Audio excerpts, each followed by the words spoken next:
Friends, CCP में हम chapter देख रहे थे मैनेजमेंट ऑफ इम्पेयर्ड एसेट्स। फिलहाल एक बात बता दूं, जो अभी एग्जाम है वो 14 को है, 14 दिसंबर 2024 को एग्जाम है सीसीपी का।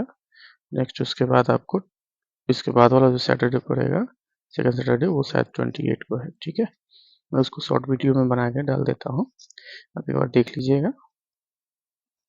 तो हम लोग मैनेजमेंट ऑफ इम्पेयर्ड एसेट्स पढ़ रहे थे, उसमें हम लोगों ने विलफुल डिफॉल्टर्स के बारे में पूरी जानकारी ली थी। अब नाउ हम लोग देखेंगे कि आइडेंटिफिकेशन कैसे करते हैं।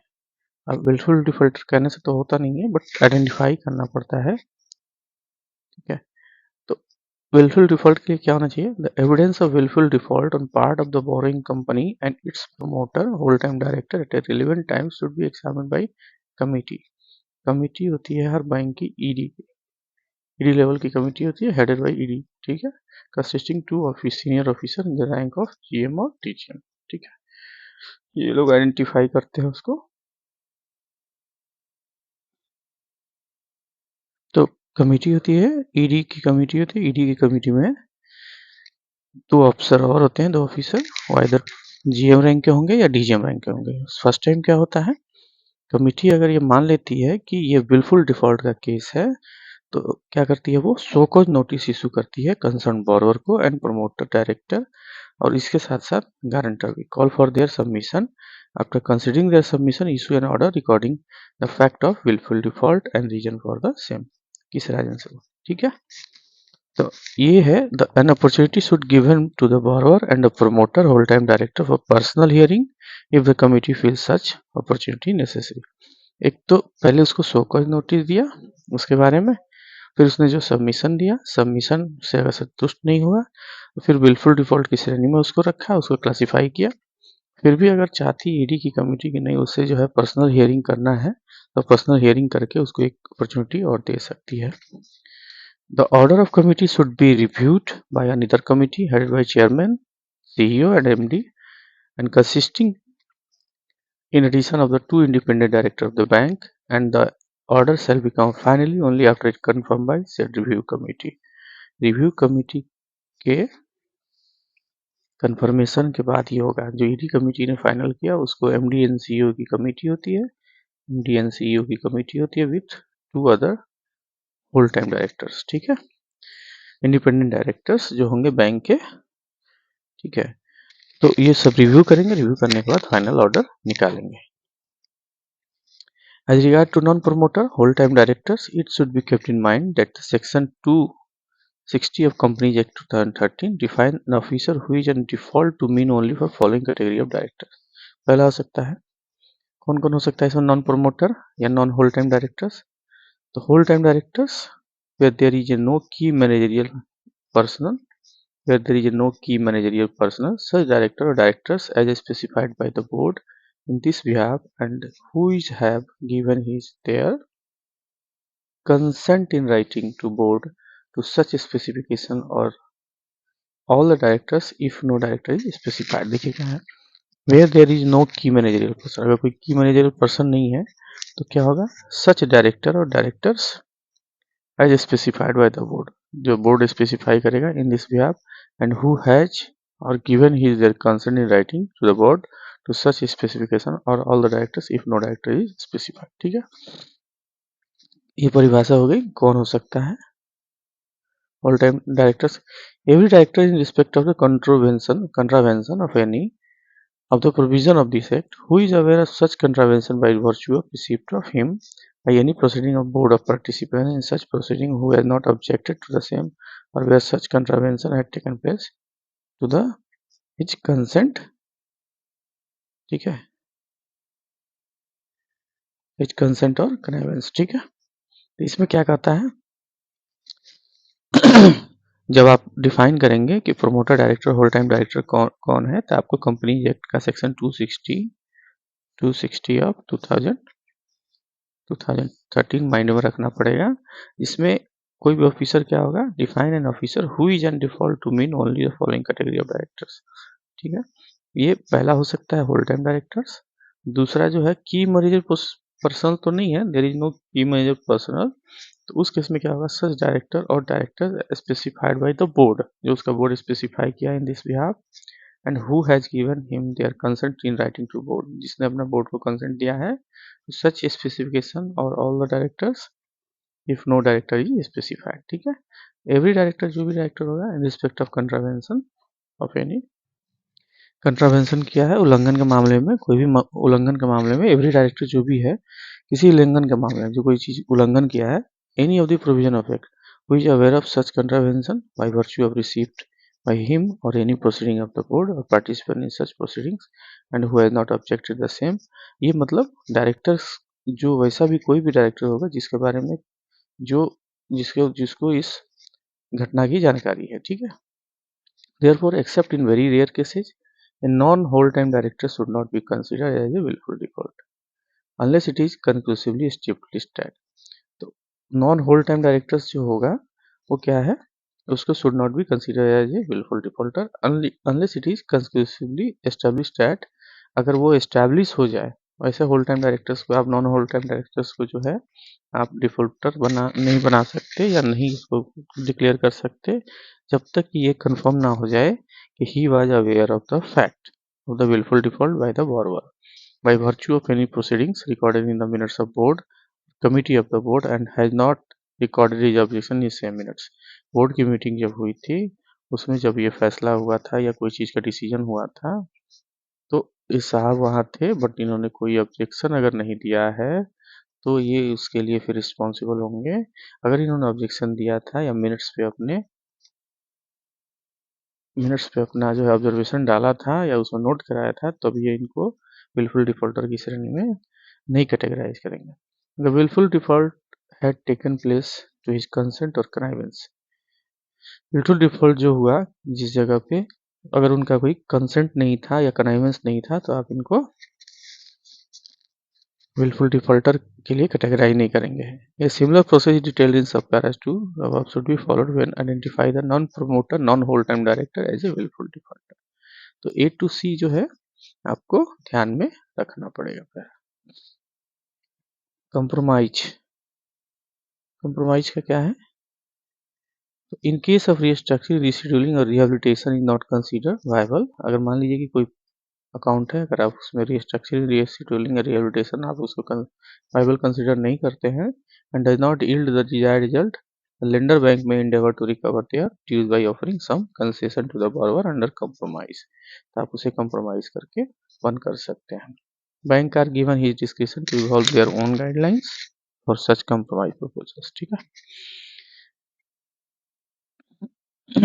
देखिए अब उसके बाद आता है क्या, लीगल एक्शंस क्या क्या हो सकते हैं। लीगल एक्शंस, तो जब आप लोन दिया, आपका प्रोसेस हो गया, आपने सब कुछ कर लिया, ऐसे में देख लिया, ऐसे में जीरो क्रेडिट मॉनिटरिंग सब कुछ देख लिया, उसके बाद आप रिस्ट्रक्चरिंग रिहेबिलिटेशन एवरीथिंग आप करके थक गए या नहीं, उसके बावजूद भी अगर नहीं होता है तो एनपीए रिकवरी के लिए क्या फिर हम लोग लीगल एक्शन में जाते हैं। In case of compromise is not materialise, ठीक है, अगर कॉम्प्रोमाइज मेट्रलाइज नहीं होता है तो bank normally initiate recovery proceedings as such. ठीक है, तो क्या होता है पहला, government machinery. In case of government sponsor scheme the recovery officer appointed by the state government assist in recovery reduce to the great extent. Recovery officer जो होता है स्टेट गवर्नमेंट द्वारा अपॉइंटेड जो होता है वो ड्यूज को रिकवर करने में हेल्प करता है। दूसरा, civil litigation. In the event of non-payment of debts, in the event of non-payment of debts, lender need a quick and inexpensive way to recover and sell charged assets। अगर non payment of date है, अगर payment नहीं कर पाता है तो lender क्या करेगा, क्विक और इनएक्सपेंसिव तरीका अपनाएगा किसके लिए, टू रिकवरी और सेल चार्ज ऑफ एसेट्स। आप देखते हैं बड़ा फेमस ही आज की डेट में 13 मतलब सरफेसी एक्ट। ठीक है, तो the time required for responsive reposition and sales of charge assets obviously determine the economic value of lender inventories। Besides a thorough comprehensive about the existing provision and the modalities mechanism of making use of the provision to recover the dues from the recalcitrant borrowers, the faster pace among the bank staff is sine qua non। क्या कहता है, the time required for reposition, position लेना है and sale of the charge asset obviously determine economic value of lender inventories. Lender की inventory के ऊपर असर करेगा। Besides a through comprehensive about existing provision and the modalities or the mechanics of making use of this provision to recover dues from the recalcitrant, मतलब आज्ञा ना मानने वाला, आज्ञा नहीं मानने वाला या बात नहीं सुनने वाला जो कस्टमर होता है उसके लिए एट ए फास्टर पेस, उसके लिए तेजी से काम करना है among the bank staff is एकदम जरूरी हो जाए। An overview of the journey for civil suit litigation accompanied by the precaution to be taken in each stage to expedite the decree and discuss here। ठीक है, तो हम लोग क्या करते हैं, सबसे पहले हम लोग देखिए क्या है, कोई भी लोन देते हैं अगर, ठीक है, अगर वो एनपीए होता है, सबसे पहले हम लोग क्या करते हैं, नोटिस देते हैं। हमारे पास क्या है, दो चीज़ें, पहले सिक्योरिटी वाला है, दूसरा नॉन सिक्योरिटी वाला है। ठीक है, नॉन सिक्योरिटी वाला होगा तो सीजीटीएमएसी कवरेज होगा। ठीक है, सबसे पहले हम लोग सीजीटीएमएसी का जो है एनपीए मार्किंग करवाते हैं, उसके बाद सूट फाइल करते हैं, उसके बाद क्लेम जब उसको अपलोड करते हैं तो 75% आपका क्लेम मिल जाता है। ठीक है, और 25% आपका जो है, आपको सूट की डिक्री जब अपलोड करेंगे तब आपका 25% ये भी रिवर्स हो जाएगा। ठीक है, एक तो ये हो गया। दूसरा केस ये हो गया कि इसमें बिल्कुल ही कुछ नहीं है, सिर्फ स्टॉक हाइपोथिकेशन ऑफ स्टॉक्स है। ठीक है, हाइपोथिकेशन ऑफ स्टॉक्स है, तो क्या करते हैं हम लोग, फिर उसको जो है हम लोग हाइपोथिकेशन ऑफ स्टॉक्स रहता है, ये थोड़ा सा प्लांट एंड मशीनरी रहा या 50% सिक्योरिटी रहा। ठीक है, 50% सिक्योरिटी रहा। दो चीज़ें एमएसएमई के केस में ये हो सकता है, सबसे पहले हम 50% को बेचने के लिए सिक्योरिटी, कोलेटरल सिक्योरिटी अगर है तो हम लोग क्या करते हैं, सरफेसी के अंदर जाते हैं, सरफेसी। ठीक है, इसमें क्या है, सबसे पहले 13(2) का नोटिस देते हैं। 13(2) का नोटिस के बदले में अगर कस्टमर ने कोई रिप्लाई दिया, ठीक है, विद इन 30 का नोटिस जो है 60 दिन के लिए सर्व होता है। ठीक है, उसके बाद कस्टमर ने अगर कोई ऑब्जेक्शन रेज किया तो उसकी रिप्लाई देते हैं, इसको 13(3) बोलते हैं। नॉर्मल केसेज में जो है रिप्लाई कस्टमर नहीं देता, 13(3) का रिप्लाई देना जरूरी है, अदरवाइज ये आपका सर्फेसिंग वॉइड हो जाएगा। फिर रिप्लाई देने के बाद फिर उसको 13(4) करते हैं, 7 डेज के अंदर उसका पेपर पब्लिशमेंट करते हैं। उसके बाद फिर गवर्नमेंट अथॉरिटी की हेल्प से उसका जो है फिजिकल पोजीशन लेते हैं, फिजिकल पोजीशन लेते हैं, और उसके बाद फिर ऑक्शन करते हैं ऑनलाइन। ठीक है, ये हो गया आपका। इसमें सिक्योरिटी के केस में सारी प्रक्रिया यही अपनाई जाती है।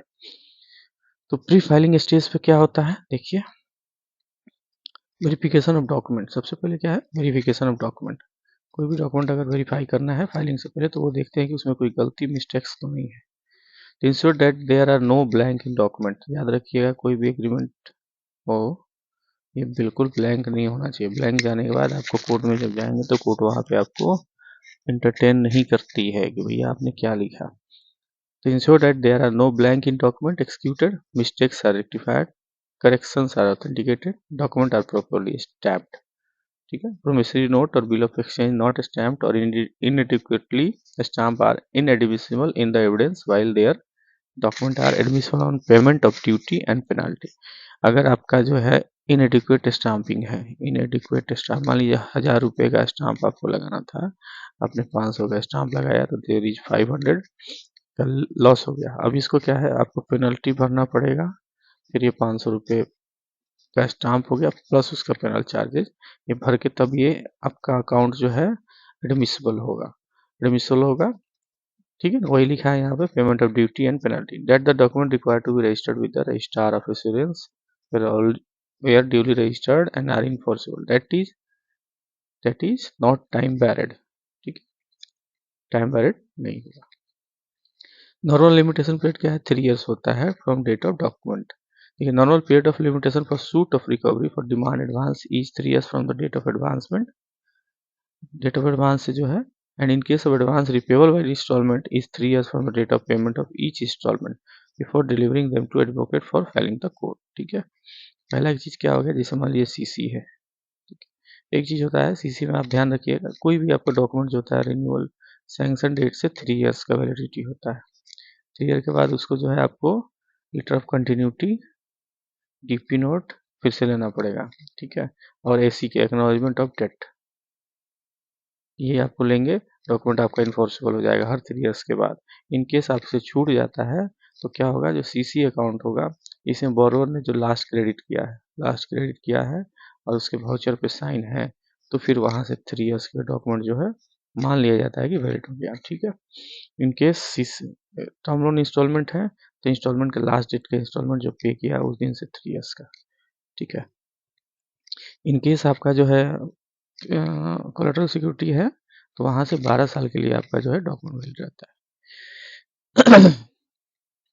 Inspection of security assets owned by the borrower, guarantor, legal heirs of deceased borrower. ठीक है, तो इसमें केस में क्या करना है, collect full detail of assets owned by the borrower, guarantor by visiting them for that alone help us in making sound of averment in the plaint. ठीक है, तो आपको पूरा डिटेल्स आपको कलेक्ट करना है, collect full details of assets owned by the borrowers, guarantor by visiting them, for that alone help us in making sound government of the plan। ठीक है, for example appointment of receivers, receiver का appointment, attachment of property, grant of injunction order, the execution of degree depend upon the detail of assets and nature of information available। जब तक आपको assets का आप जो है क्लियर उसको करके नहीं देंगे तो ये सारी चीज़ नहीं हो पाएगा। अब रिसीवर अपॉइंट करना, ठीक है, अटैचमेंट की प्रॉपर्टी करना, ग्रांट ऑफ इंजंक्शन ऑर्डर, ठीक है, the execution of decree depend upon the detail of assets and nature of information available. ठीक है, remember once relationship get strained it is next impossible to gather the information and it hinder execution of degree। तो अगर आपका relations जो है आप establish नहीं कर पाते हैं तो ये इम्पॉसिबल हो जाएगा डिग्री एक्सक्यूशन के लिए।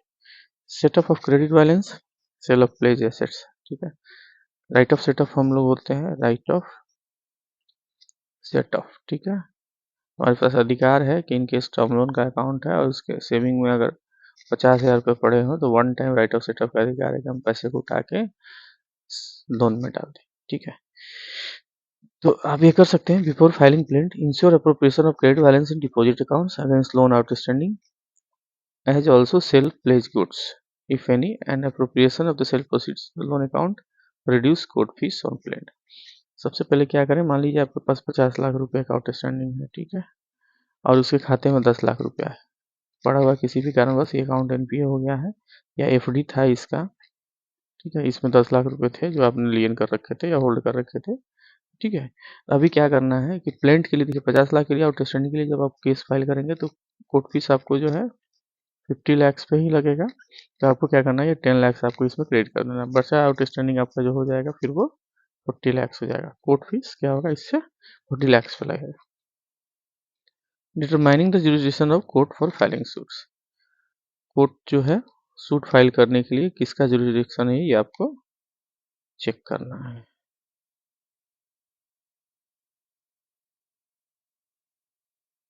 ठीक है, discuss with the branch advocate, जो हम लोग का पैनल एडवोकेट होता है, and ascertain the court in which the suit to be filed. आपको कुछ नहीं करना है, आप ब्रांच के एडवोकेट को दे दीजिए या अपने पैनल एडवोकेट को दे दीजिए, उनको सारी जानकारी होती है कि किस कोर्ट में सूट फाइल करना है, किस जुरिडिक्शन में आएगा। Usually the place of cause of action, residence of party, location of immovable property, afforded security decide the jurisdiction.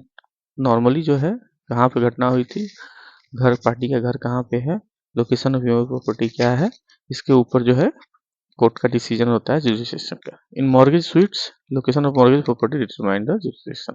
अब मान लीजिए दिल्ली के आप जो है नरेला इलाके में रह रहे हैं तो और वहीं पे उसकी प्रॉपर्टी भी है, ठीक है, तो इसका जो कोर्ट होगा वो नरेला कोर्ट होगा, नरेला कोर्ट होगा। मैंने एक उदाहरण दिया, कोर्ट वहाँ है या नहीं है मुझे जानकारी नहीं, नरेला कोर्ट होगा।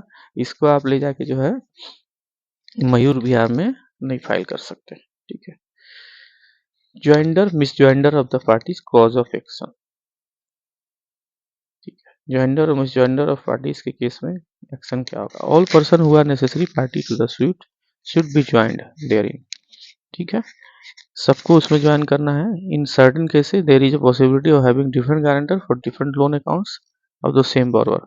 इन such cases filing of single suit against the borrower and all the guarantors may amount of to misjoinder the party, may amount to misjoinder the party।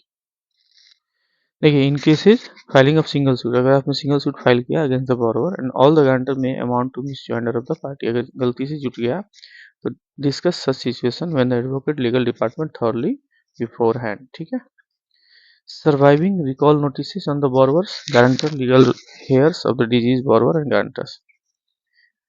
Recall notice आप दे सकते हैं बोरोअर्स को, गारंटर्स को, legal heirs को। तो it is necessary to serve recall notice before initiating legal action. Legal action शुरू करने से पहले आपको जो है रिकॉल नोटिस सर्व करना है। Give a reasonable time limit to comply with the notice. ठीक है, नोटिस के कंपाइलेशन के लिए जो है उसको सफिशिएंट टाइम देना है। In a hurried situation serve a recall notice at least by telegram. और suit against state central government 2 month prior notice is mandatory under section 80 of CPC. अगर आप स्टेट गवर्नमेंट या सेंट्रल गवर्नमेंट के against में suit mandatory file करना चाहते हैं तो आपको 2 month का नोटिस सर्व करना पड़ेगा।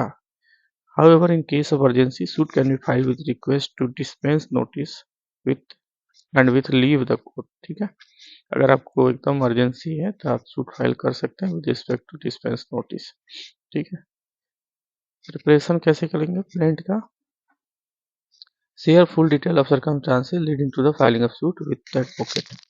आपको देखिए क्या नॉर्मल केसेस में जब हम ब्रांच में रहते हैं तो उस समय क्या होता है, आपको कुछ करते नहीं है, आपने सिर्फ एडवोकेट को बुलाया, एडवोकेट सारी आपने फाइल उसको पकड़ा दी, फाइल पकड़ा दी और एडवोकेट सारी फाइल से अपने निकाल के उसको क्या क्या सिचुएशन है वो सारा चीज़ बना के केस फाइल कर देता है।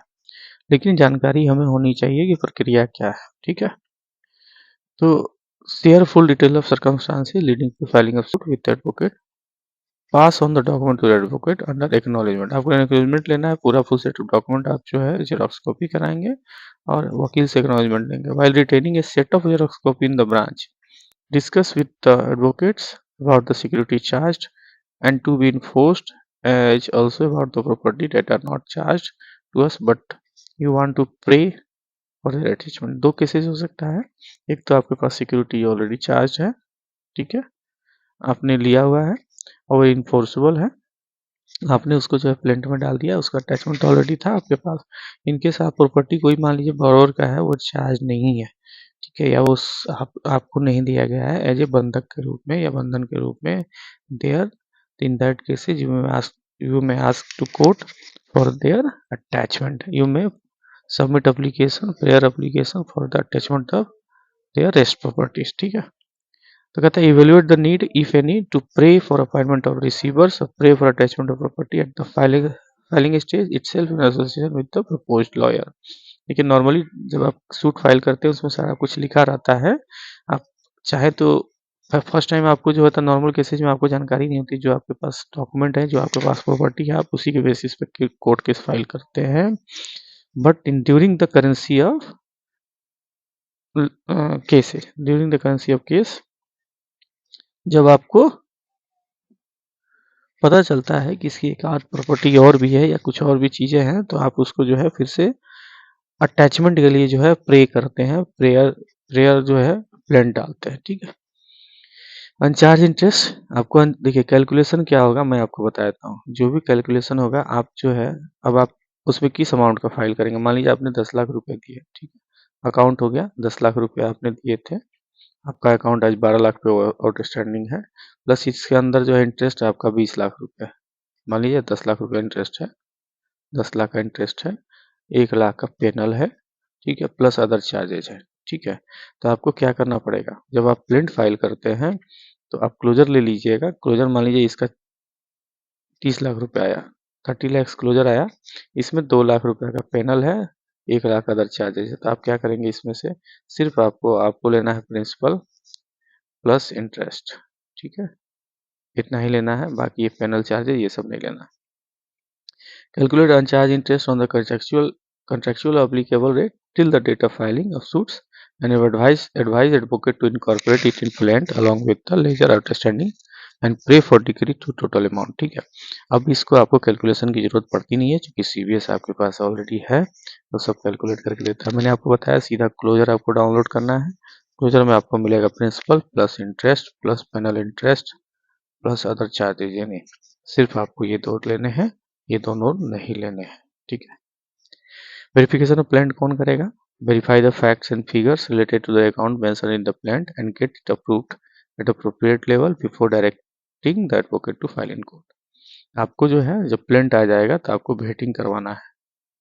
वेटिंग बोलते हैं आप अपने जो है आपका अपना जो बैंक का एडवोकेट है, लॉयर जो है बैंक का, लॉयर जो है उससे आपको वेटिंग करवाना, वेटिंग करवा के तब जो है वेटिंग हो जाएगा, तब आप जो है उसको वकील को डायरेक्ट कर सकते हैं कि you may go for filing the suit. ठीक है। Verify the court fee on plaint and pass the requisite amount to advocate against acknowledgement. ठीक है। कोर्ट फीस के लिए जो है बजाते आज के डेट में जो है वो वकील लिख के देता है, आप उसका डीडी बना के देते हैं, डिमांड आप बना के देते हैं कोर्ट फीस का। Approved plaint and certified account statement may be deliver to advocate and instruction to file the suit. ठीक है। फाइलिंग स्टेज क्या हो सकता है? Type the suit to be filed. ठीक है। Based on the nature of security and pleading to be made, choose the correct mode of suit. Namely, जो भी आप जिस टाइप का जो आपका है उस टाइप का आप सूट सेलेक्ट कर सकते हैं। ठीक है। पहला हो गया मनी सूट, दूसरा हो गया मॉर्गेज सूट। ठीक है। मनी सूट में क्या हो गया? जहाँ पे आपको सिक्योरिटी नहीं है। And suit is summary suit of recovery of money only. ठीक है। Normally this suit arise based on the negotiable instrument public agreement orders 37 CPC takes after time for disposal. अब देखते हैं, अब मनी सूट फाइल आपके लिए बहुत हम लोग हमेशा कहते हैं पीडीसी। पीडीसी क्या है? सेक्शन 138 में of CPC criminal processing code जो है, इसमें चेक बाउंस होता है, तो ये बहुत ही सीरियस क्राइम है। 138 सेक्शन 138 जो है, आपने किस उसने बैंक को चेक दिया कि ठीक है ये पैसे जो है आप क्लियर करके लोन अकाउंट में डाल लीजिए, बट वो चेक बाउंस हो गई, तो उस केस में हम क्या करते हैं? सेक्शन 138 के तहत सूट फाइल करते हैं, और ये बड़ा ही इफेक्टिव मैटर है, बहुत ही इमीडिएट सुनवाई होती है इसकी। ठीक है। दूसरा होता है mortgage suit where loan are secured by mortgage. Authority कौन होगा? अथॉरिटी कौन होगा भैया? तो आप एकदम ध्यान में रखिएगा, जिसके पास पावर ऑफ अटॉर्नी हो। आप अपने बैंक के हिसाब से देख लीजिएगा, ABCD। ठीक है। किस टाइप का पावर ऑफ अटॉर्नी है? तो पावर ऑफ अटॉर्नी आपके पास आप जब होल्ड करते हो, then you may proceed for signing the document, else आपको कोर्ट जो है परेशान कर देगी। ठीक है। Ensure that the authority signing the plaint has express power to sign plaint under the power of attorney granted under board resolution, else it maintains may pose problem in later date. ठीक है। मैंने आपको पहले ही बता दिया। Follow up with the advocates, ensure timely filing of suits and call for the suit particular, suit number, date of filing, amount of suit, date of next post. ठीक है। आपको सूट नंबर जैसे मिल जाता है, आप खुद भी देख सकते हैं, आजकल सारी कोर्ट्स जो है ऑनलाइन हो गई हैं। सारी कोर्ट्स, चाहे वो सिविल कोर्ट्स हो, हाई कोर्ट्स हो, सुप्रीम कोर्ट हो, एंड DRTs हो, NCLT हो, ये सारे जो है ऑनलाइन हो गए हैं, तो उसमें सारे रिकॉर्ड्स आपके ऑनलाइन दिखते हैं। ठीक है। पेमेंट करना है 50% पहले आपको पेमेंट करना है, जो उसका बनता है। मान लीजिए एक कोर्ट केस के लिए उसको 50 रुपये देना है। ठीक है। तो 50% आपको फर्स्ट टाइम वो ले लेगा। Better to pay 50% of advocate fees upon furnishing a suit particular. There is need to apprise the advocate that no separate fees payable for junior lawyer service on this suit is filed at outstation. ठीक है। Post filing stage पे क्या होगा? Appointment of interim receiver. ये court आपको appoint करेगा, अगर आप समझता है उसको। कोर्ट, सिविल कोर्ट, ठीक है, सिविल कोर्ट, हाई कोर्ट, जो भी होगा, जिस भी नेचर का होगा, तो वो क्या करेगा? अपॉइंट करेगा इंटरिम रिसीवर।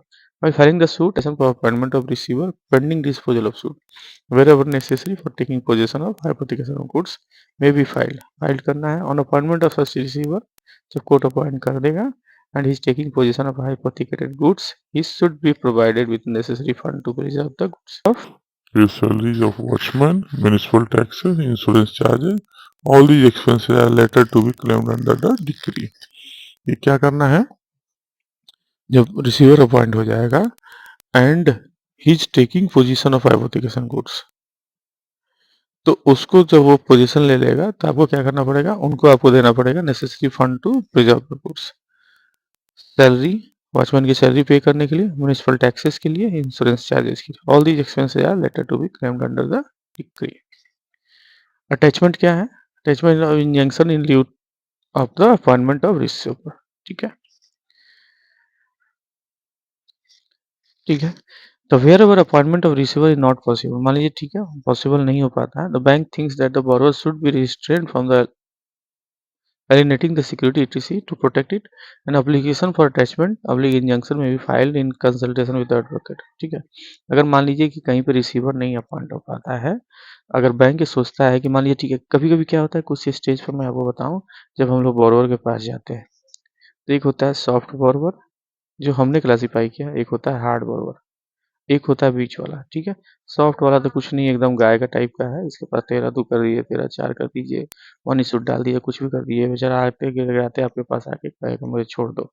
एक होता है बीच वाला, ये खतरनाक होता है सबसे ज्यादा, इसका पता नहीं चलता है, ये जो है ना बाहर से लॉयर से अपना कंसल्ट कर लेगा, फिर आपको परेशान करता रहेगा। ठीक है, तो इसमें थोड़ा थोड़ा मिक्सअप रहता है, तो यहाँ भी आपको काम चल सकता है यहाँ, लेकिन सिक्योरिटी चाहिए।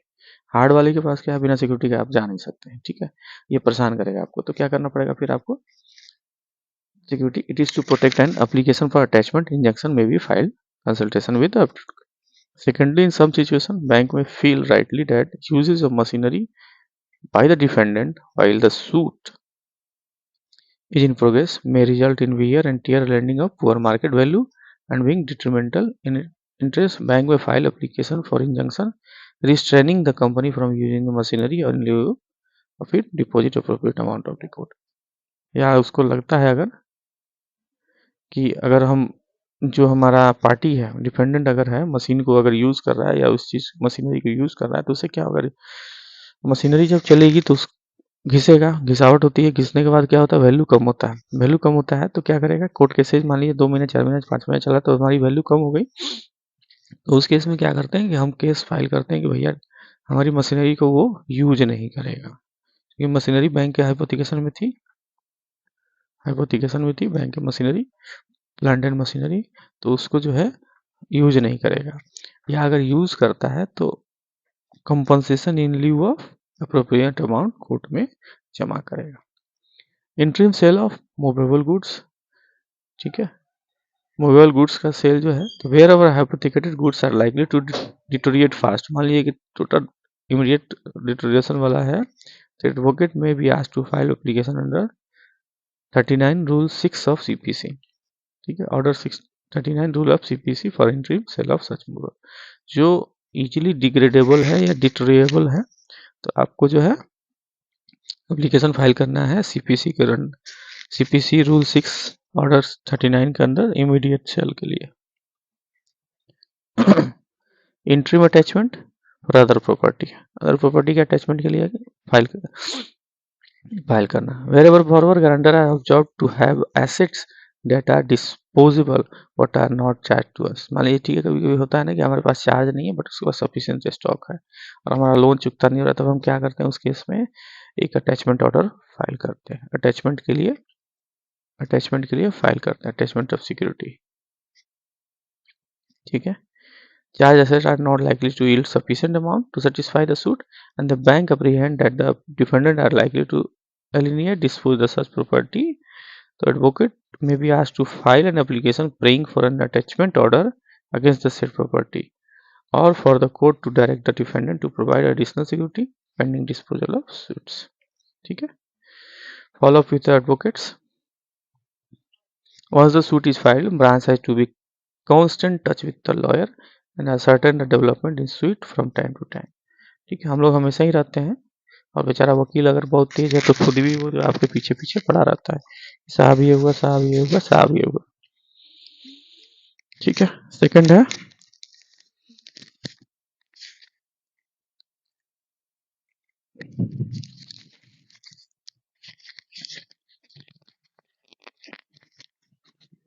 issuance of suit, summon to defendants, issuance of suit, ठीक है, समन टू डिफेंडेंट्स हुआ कि नहीं, फ्रेमिंग ऑफ इश्यूज हुए कि नहीं, filing of interim petition for injunction, appointment of receiver if any, commissioner for inventory, effecting attachment, effecting sale through receivers.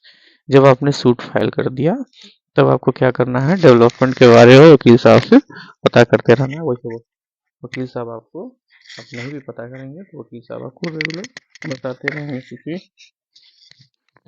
अगर अच्छा वकील होगा तो वो बताते रहेगा, कुछ दूसरे टाइप का होगा तो फिर वो जो बीजी वकील जिसको बोल सकते हैं, तो फिर वो आपको उनको पीछे पड़ना पड़ेगा। Filing of written statement, adducing documentary evidence हुआ कि नहीं, एग्जामिनेशन ऑफ विटनेस, आर्ग्यूमेंट क्या हुआ, जजमेंट क्या हुआ, obtaining degree, preliminary degree in case of mortgage suit, final degree in case of mortgage suit, filing of execution petition.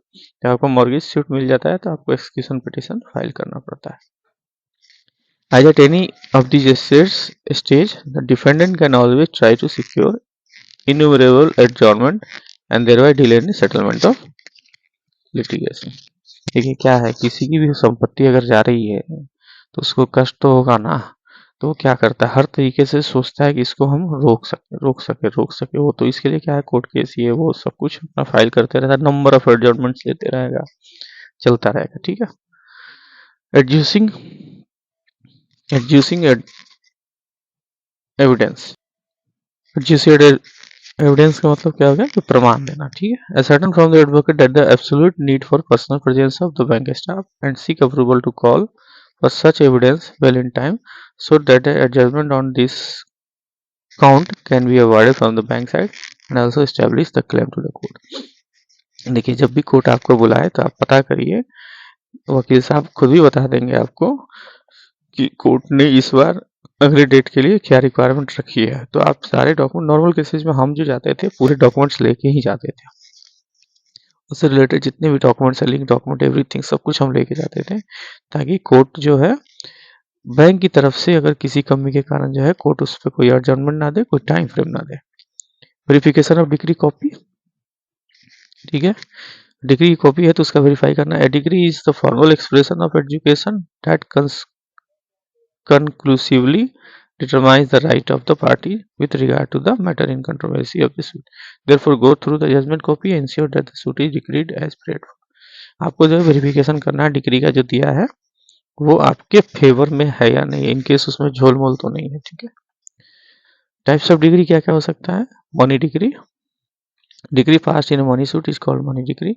It can be enforced by attachment and therefore sale of movable and immovable property of the borrower and the guarantor, that is judgment debtors। Judgment debtors बोलते हैं जो borrower and guarantors होते हैं, तो उनकी property का attachment and movable property का sale. Preliminary decree क्या है, in all mortgage suits preliminary decree are passed granting time to be defendant for redemption after the expiry of which court will pass the final degree the course upon plaintiff publication। Preliminary decree क्या होता है इन mortgage sweets, उसमें क्या होता है, granting time to defendant, defendant को time दिया जाता है for redemption after the expiry of which court will pass the final decree and course upon plaintiff obligation. Final decree क्या होगा, आफ्टर टाइम ऑफ रिडेम्पशन। ठीक है, in case of mortgage suit है तो final decree are to be separately prayed. ठीक है, तो final degree के लिए जो है सेपरेटली प्रे करना है for within 3 years from the expiry of time given for the redemption, redemption के एक्सपायरी से 3 years के अंदर में। ठीक है, decree for repayment by instalment, in case of decree जो है इंस्टॉलमेंट के रूप में दिया गया है कि रिपेमेंट जो है इंस्टॉलमेंट में होगा, तो उस केस में क्या करना है, at time degree is granted as paid for but with the rider that degreed amount can be paid in instalment and it is only upon failure of dependent compliance with such repayment the award of enforcing security become operative. मान लीजिए court ने एक order दिया, ठीक है, judgement debtor के इसमें against में कि भैया इनका 50 लाख रुपया का बकाया था, 50 lakhs का जो था आउटस्टैंडिंग है, अब इनको जो है पे करिए। या तो ऑर्डर ये हो सकता है कि इमीडिएट पे करे, या पार्टी ये भी कह सकता है ठीक है भैया मैं अब तो मुझे देना ही है तो आप मुझे एक काम करिए इंस्टॉलमेंट दे दीजिए, इंस्टॉलमेंट में बांध दीजिए। तो कोर्ट ने जो है ना अगले 12 महीने का शेड्यूल तय कर दिया, ठीक है, या 3 महीने का शेड्यूल तय कर दिया पार्टी की इकोनॉमिक स्टेटस या पार्टी का प्रेयर देख के। तो मान लीजिए कि ठीक है पहली बार बोला ठीक है आप इस जो है हर महीने जो है 12-25-60 हुआ ना 4 लाख रुपए के हिसाब से, और लास्ट में 6 लाख रुपए आपको जमा करने हैं। ठीक है, तो क्या होगा, इंस्टॉलमेंट में पे करना है। इन केस अगर डिफेंडेंट जो है या जजमेंट डेटर जो है इस इंस्टॉलमेंट वाले ऑर्डर को कंप्लाई करने में फेल हो जाता है, तब क्या होगा, तो जो अवार्ड होगा, अवार्ड फॉर इन्फोर्सिंग सिक्योरिटी, वो क्या हो जाएगा, ऑपरेटिव हो जाएगा। डिग्री बाय म्यूचुअल कंसेंट और कंप्रोमाइज, आप गए कोर्ट केस हुआ नहीं हुआ बात हुआ तो फिर कंप्रोमाइज हो गया। तो whenever the court is satisfied that the dispute has been settled by lawful compromise in writing and signed by the party, the court may pass decree on such compromise, but while seeking consent decree, wording of the agreement must be critically examined. आपको agreement जो हुआ होगा उसको critically examine करना है। In such cases advocates remuneration usually get halves. ठीक है, देखिए क्या होता है, कोर्ट जब भी आप सूट फाइल करते हैं ना, तो फर्स्ट टाइम कोर्ट क्या करती है आपको, अब देखिएगा, वो भेज देती है कि उसको बोलते हैं कोर्ट में जहाँ पे आपको मतलब समझौता आप करने की स्थिति में होते हैं, उसको मैं भूल रहा हूँ उसका क्या नाम है। ठीक है, उस जगह का नाम, यहाँ पे अगर आपका कार्यकर नहीं हुआ तब क्या होता है, फिर वो कोर्ट कोर्ट जो है कार्यवाही को आगे बढ़ाती है। ठीक है, अगर यहाँ पे आपका समझौता हो गया तो यहाँ पे जो भी वर्डिंग लिखी जाएगी आप उस वर्डिंग को एक चेक लाइन बाय लाइन पढ़ लेंगे कि कहीं उसमें बैंक अगेंस्ट तो नहीं है। ठीक है, देयर आफ्टर उसके बाद आपको साइन करना है। उस केस में क्या होगा, एडवोकेट की जो रेम्युनरेशन होगा वो आधा हो जाएगा, डेट इज 50% कोर्ट फीस। अगर एक्स पार्टी डी हो गया, एक्स पार्टी डी का मतलब हो गया अगला जो डिफेंडेंट या जजमेंट डेटर्स जिसको बोलते हैं, या डेटर्स जो बोलते हैं, वो आया नहीं। तो where the defendant did not file return statement, अगर within time fixed by the court present himself when the suit is called for the hearing, court can pass decree against the defendant upon plaintiff adjusting the evidence etc। ठीक है, तो plaintiff ने जो document present किए हैं उसके basis पर court क्या कर सकता है, डिक्री पास कर सकता है, इन केस अगर डिफेंडेंट ने कोई रिप्लाई फाइल नहीं किया तो। We should press for ex parte decree when defendant is not turning up or despite summons was served to hasten the process. However, ex parte decree can be set aside upon defendant prayers if sufficient cause is shown. ठीक है, तो x party degree जो है वो set aside हो सकता है अगर डिफेंडेंट प्रे करता है किसी समुचित कारण के साथ। एप्लीकेशन फॉर फाइनल डिग्री, ठीक है, जब फाइनल डिग्री हो जाएगा तो उसके लिए एप्लीकेशन जो फाइल करना है तो उसमें क्या करना पड़ेगा आपको, जहां भी आपको प्रिलिमिनरी डिग्री ऑब्टेन करते हैं ensure timely filing of final decree होना चाहिए। अपील अगर आता है, wherever the decree pass by the court is not in our satisfaction and there is defendable cause for appeal, alternative as to be